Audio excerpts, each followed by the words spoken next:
Thanks for joining us. I'm Beth Jones. And I'm Peter Dubois. It's been over 60 years since Maine has experienced a total solar eclipse, and this April 8th, Mainers will have the chance to see this rare event. ABC 7 and Fox 22 is your home for the Maine Eclipse, and to learn more, we've teamed up with Sean Latt, director of the Versant Power Astronomy Center and Jordan Planetarium at the University of Maine. And that's to give you a better understanding of just how eclipses work and why you shouldn't miss this one. Sean. Thanks for joining us. Today we're going to be talking about the April 8th total solar eclipse, the first time Maine has had a solar eclipse since 1963. Solar eclipses happen when we have the sun, the moon, and the earth in a direct line, and the moon is casting a shadow on planet Earth. Now this can only happen at the new moon phase of the moon, and we get basically two different types of shadow. We get the umbral shadow, which is the deepest part, and if you're inside that shadow, that's when you get to see a total solar eclipse, one of the most spectacular sights in all of nature. If you're on the either side of that, in the penumbral portion, the outer portions of the shadow, you will get a partial solar eclipse, and that actually covers a much larger area of the Earth. So on April 8th, when we have our total solar eclipse here in Maine, the entire state will not get totality. You will have to be within that dark umbral shadow to be able to see it. Places like Jackman and Holton and Patton are along that path. Places like Bangor, Orono, Vesey, Augusta, Portland, they're not. So they'll only get a partial solar eclipse. So it really does matter where you are and at what time to be able to see a total solar eclipse. We don't get eclipses every month, of course, because the moon's orbit doesn't always line up perfectly with, of course, the sun. So every month we have a new moon where we do have the sun, the moon, and the earth, but oftentimes that shadow is either above or below the earth and isn't casting directly onto earth. But when we have that special alignment, when it does line up perfectly, that's when we get an eclipse. The most special, of course, are the total solar eclipses, and this is when the moon completely covers the sun and it allows us to see the corona, the atmosphere of the sun. This is this very thin, ethereal sort of area, 1,000th the brightness of the regular sun. And the only time it is visible is during a total solar eclipse. Total solar eclipses are one of the most spectacular things you will see in all of nature. And I've mentioned this oftentimes, I say this, but it is so true, and that is that the difference between a partial and a total is like the difference between seeing a lightning bug and getting hit by lightning. It really is that dramatic, so I highly encourage you to try and see this total solar eclipse on April 8th of 2024. Now, totality is a relatively short thing. Total solar eclipses can last from a few seconds up to about 7 minutes or so in length. And the one here we're in Maine we're going to have is going to be about 3 minutes and 28 seconds of totality. Partial phases, however, last a little bit, about an hour or so before and an hour after. All right, so you're going to start with that partial eclipse all the way up to totality, then you'll have totality, then of course another partial as the eclipse finishes. During totality, you're going to get this really amazing view. It's almost going to look like there's a black hole in the sky. The colors of the sky are really weird. It's not completely dark, but it'll get dark enough to see brighter stars and brighter planets. You also have this twilighty effect around the horizon, and shadows are really weird. Again, the sky's going to be almost a silvery or steely blue color. Temperature will drop a few degrees typically, and even birds and animals pay attention. Sometimes you'll hear a rooster crow, or you'll see animals quieting down, because again, they're very confused by this. But it is really one of the most spectacular events you'll see in all of nature. Now, solar eclipses, of course, are the really special ones and really exceptional, but we also have lunar eclipses. Most people see several lunar eclipses during their lifetime, and the reason is that during a lunar eclipse, which can only happen at full moon, the moon is passing through the Earth's shadow. And again, this doesn't happen every full moon, but when there's that perfect alignment, it will pass through the Earth's shadow. That eclipse is visible from the entire nighttime side of the Earth. So unlike a solar eclipse where you have to be within that shadow path, which is only about 175 miles wide or so, the entire nighttime side of the Earth will see a lunar eclipse. Lunar eclipses also last much longer. Totality can be up to an hour, and you end up having the partial phases be about 2.5 hours on either side. So you're looking at a 5.5, 6 hour event for a lunar eclipse. So again, here in Maine, we're going to have totality on April 8th, but it's not the entire state that gets that. So again, it's really important to where and when you are looking at the eclipse as to what you see. So we've talked a little bit about how eclipses happen and why they happen in terms of the positions of the sun, moon, and earth. And now I'd like to talk a little bit about why eclipses are really important and sort of spectacular, if you will, both in terms of a variety of history and culture, and the science discoveries that happen during solar eclipses as well. If you're not expecting it, it can be quite a scary event, if you will. So, ancient people often feared eclipses, and there's numerous stories and cultural references to eclipses over time. The Chinese thought that there was a dragon devouring the sun, and they would actually make noise with pots and pans and set off fireworks to try and chase this dragon away. It always seemed to work, after a few minutes anyway, and the sun would come back. Chippewa Indians shot flaming arrows at the sun to try to rekindle it because they thought it was burning out, and they were very scared that this, again, the source of all heat and light, was burning out. So lots of different things, of course, around eclipses, and lots of different cultures have different stories about them and why they were happening. But also, eclipses played an important role culturally in other ways too. If you were an astronomer in ancient China, that was a very important position. And if you accurately predict when a solar eclipse took place, you got your weight in gold. However, if you failed, you lost your head. So it could be really beneficial to really understand how eclipses work. So in addition to some of the stories about them, we also know that people kept track and observed eclipses over time. Stonehenge, which most people are familiar with, is actually an ancient astronomical observatory. You would stand inside the center of the ring and sight out through the three-sided henges, or stone gates if you will, to watch the rising and setting positions of the sun and moon. And from this, they were able to figure out a portion of the Saros cycle. This is a cycle that governs when we have eclipses. They also could determine the seasons, of course, the solstices and equinoxes, but Stonehenge was basically used, and we know that ancient people were able to figure this out. The Babylonians also kept track of eclipses and created very elaborate tablets. In fact, up until probably the 1980s, their tablets were so accurate they were using them to correct computer predictions of eclipses. And again, they were feared in some cases. There even was a case in around 585 where the Medes and the Lydians, two Middle Eastern countries, were battling each other at the time. A total solar eclipse happened in the middle of the battle. Both sides were so freaked out that they stopped and signed an armistice. So, I don't know if that'll happen in this next one, but one can be hopeful given some of the things going on in our world right now. But there's also been a lot of great science that takes place during eclipses as well. It was during a total solar eclipse in 1868 that the element helium was first discovered. Helium from the Greek word helios, meaning sun, and it was looking at the corona, the atmosphere of the sun. Spectroscopy had just been developed, and helium, of course, is an element that you might know from helium balloons, but it moves so fast that it can reach escape velocity in our atmosphere. But using, of course, spectroscopy, they were able to look at the corona of the sun and discovered this new element, helium. Of course, a very famous prediction that was made and then verified, and has been verified several times since, is Einstein's theory of relativity. Einstein had accurately predicted the amount of shift that would take place.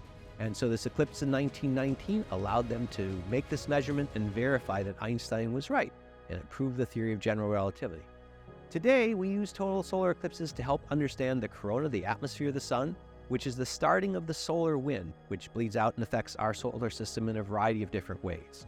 The solar wind impacts us here on planet Earth, and it interacts with our magnetic field, and occasionally, when we have huge solar storms, we'll get aurora borealis, the northern and aurora australis, the northern and southern lights, of course, as we call them, in our atmosphere because of that. And of course, there's a variety of space weather that we have to keep track of today because it can influence our satellites and our astronauts when we send them out to places beyond low Earth orbit. So understanding space weather and the workings of the sun is very important. That's one of the pieces that solar eclipses are still doing today.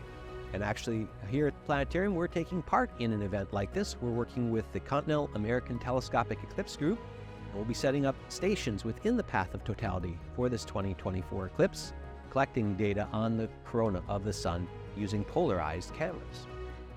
Thanks, Sean. We'll be back with more on the Maine Eclipse right after this.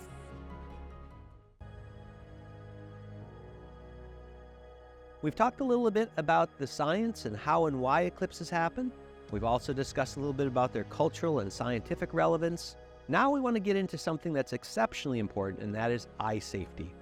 We want everyone to see this eclipse, but most importantly, we want you to observe it safely.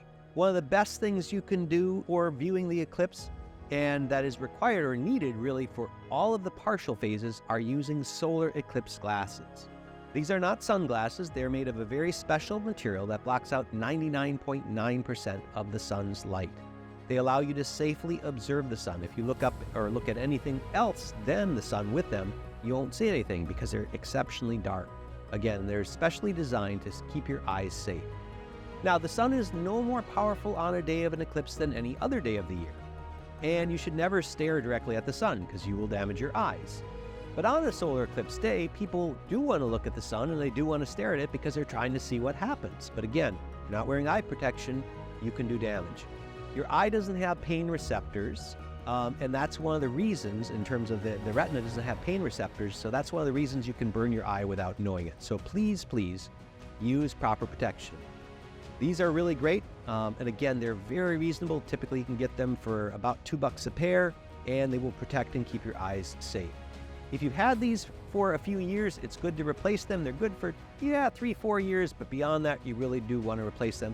Do check them beforehand, make sure you don't have any pinholes or any scratches on the surface of them, and then you'll be good to go. So this is one way to do it. Now, another way you can do it is doing some indirect viewing, and that is to build basically a pinhole projector. And a pinhole projector, what you're going to be doing, and I have an example of one here, basically you have one end that you've cut a hole in the box and you've covered with a piece of tin foil. You put a hole in it. On the opposite side, you put a piece of white paper. Now, you're going to stand with this particular object so that the sun is behind you. So again, you're not looking through the pinhole, you're projecting an image onto that white sheet of paper. So you stand with your back towards the sun, you move around until you get a pinhole image of the sun inside this box.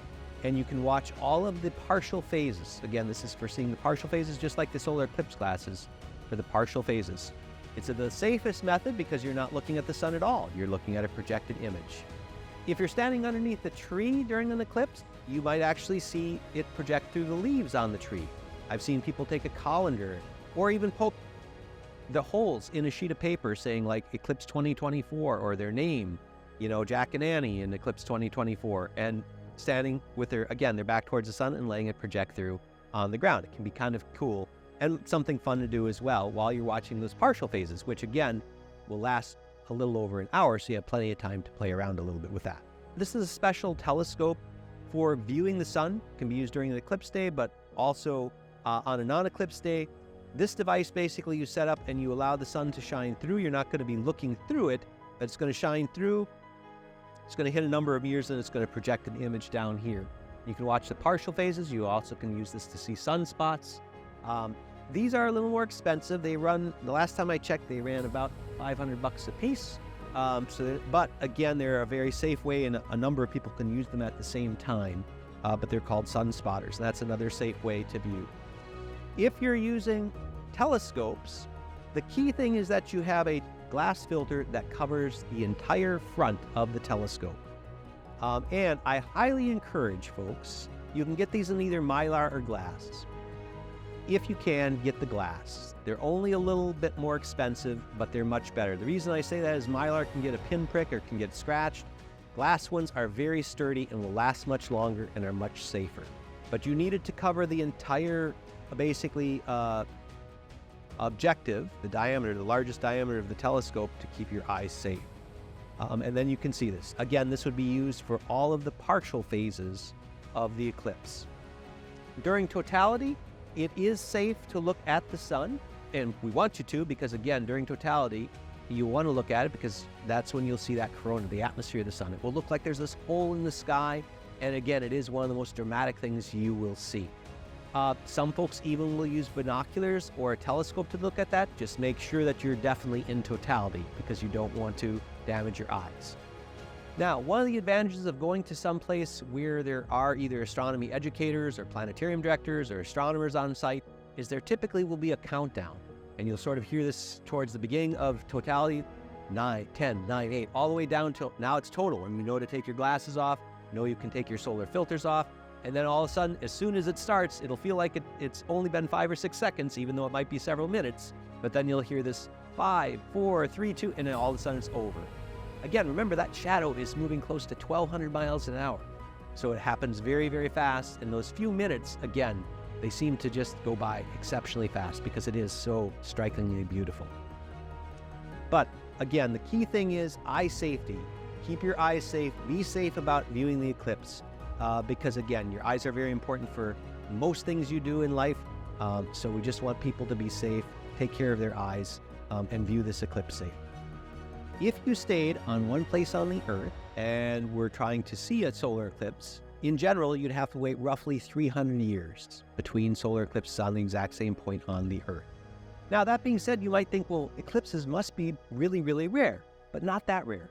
Total solar eclipses happen on average about every year, year and a half, but you have to be in the exact right place at the exact right time to see them. Why do we see eclipses when we see eclipses? Well, there's this thing called the Saros cycle. The Saros cycle is a cycle that's 18 years, 11 1/3 day. Every month, of course, the moon orbits the Earth. It takes 29.5 days from full moon to full moon. However, the moon's orbit is tilted to the Earth. And because of that tilt, that's why we don't get solar eclipses and lunar eclipses every month. But that tilt crosses that path where it does line up directly twice a month. Those are called nodes. But the nodes have to be taking place at full moon or at new moon to have an eclipse. Here in Maine, again, there are a number of eclipses. I wanted to give you an idea of how often we get eclipses, even here in Maine. So April 8th, of course, of 2024 is the next total solar eclipse and the next eclipse. On the 17th and 18th of this year, we get a partial lunar eclipse.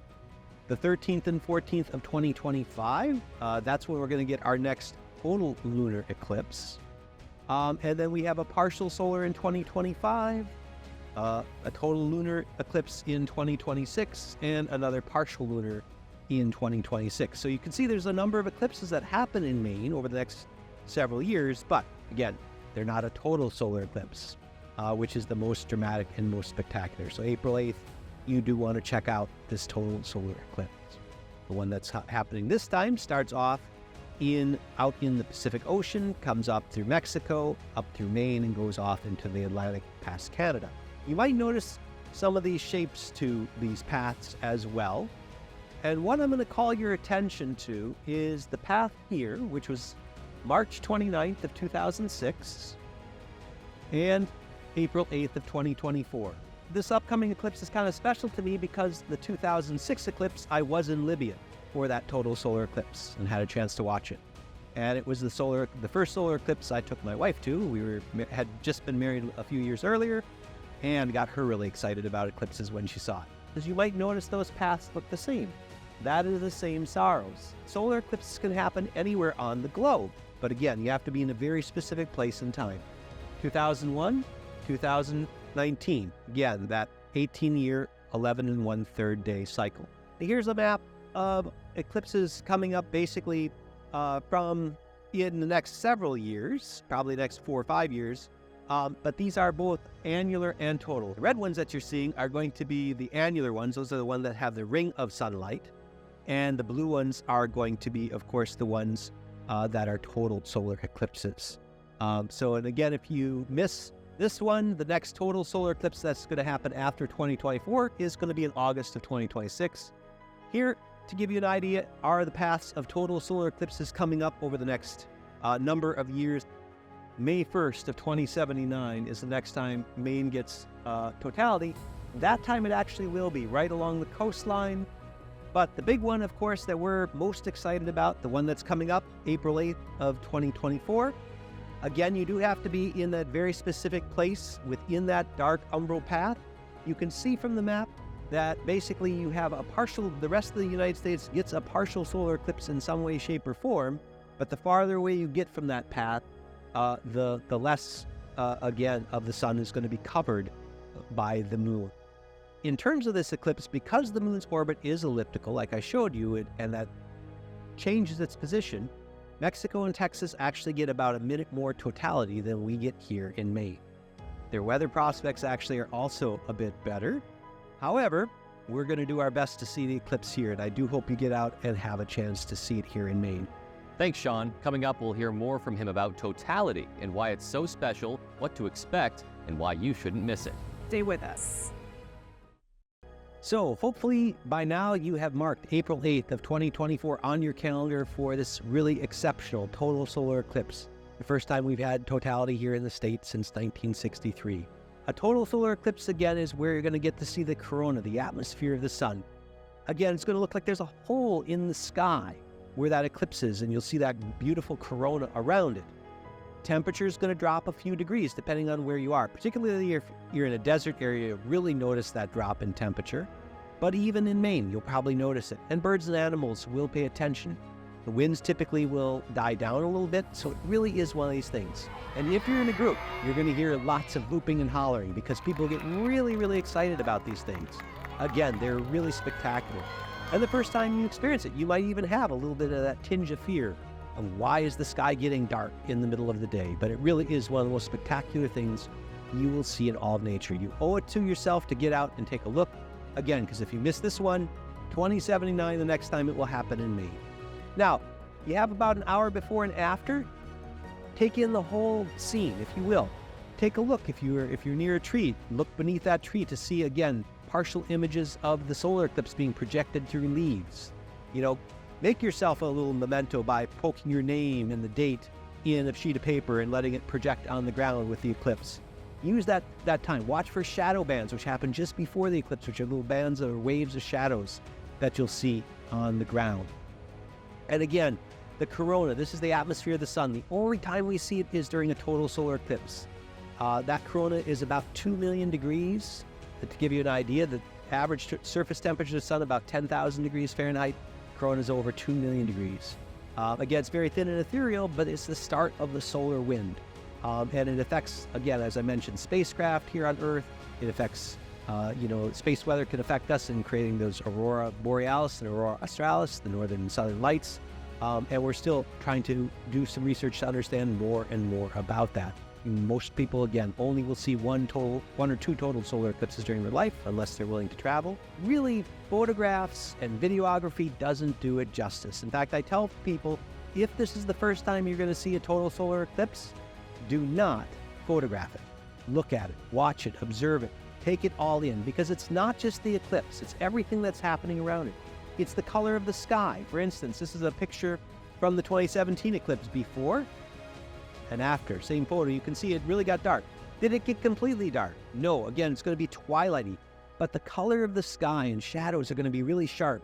And again, the color of the sky is really this eerie, steely blue or silvery color. It's really sort of an eerie feeling. But you do need to be in the very specific place to see that total solar eclipse. If you're on either side of the line, you'll only see a partial. So we do want to make sure you get to see the total solar eclipse. Now, the best places to be, again, Jackman, basically, Mount Katahdin, Holden, Pat, areas like that. This is the deepest portion of the eclipse path, where you'll get that full 3 minutes and 28 seconds of totality. Now, you'll still get a total solar eclipse from Lincoln or Milo or Guilford or Dover Foxcroft, but they're just barely in that path, so you're only going to get a few seconds. You might get 15 or 20 seconds of totality there. So if at all possible, try to make it to the center line where you can get up to 3 minutes and 28 seconds. For Jackman, for instance, that eclipse is going to start around 2:18 in the afternoon. Totality will begin at 3:29 and 29 seconds, and totality will end at 3:32 and 52 seconds. So again, very distinct timings. So it's very important where you are that you look up what time the eclipse starts and ends, and particularly the totality phase, because that's the time when it's safe to look at the sun with your unaided eyes, is during totality. So you want to make sure you know those timings very specific. So again, this is really a special event, and you do want to catch it. And I hope it's special enough that you'll get out and take a look at it. To learn more about the upcoming eclipse, you can click on the Maine Eclipse button on our website, foxbangor.com. This will connect you to the Versant Power Astronomy Center, which has all kinds of useful links and interactive maps about the upcoming Maine total solar eclipse. Stay with us for continuing coverage of the Maine total solar eclipse. And thank you for watching ABC 7 and Fox 22.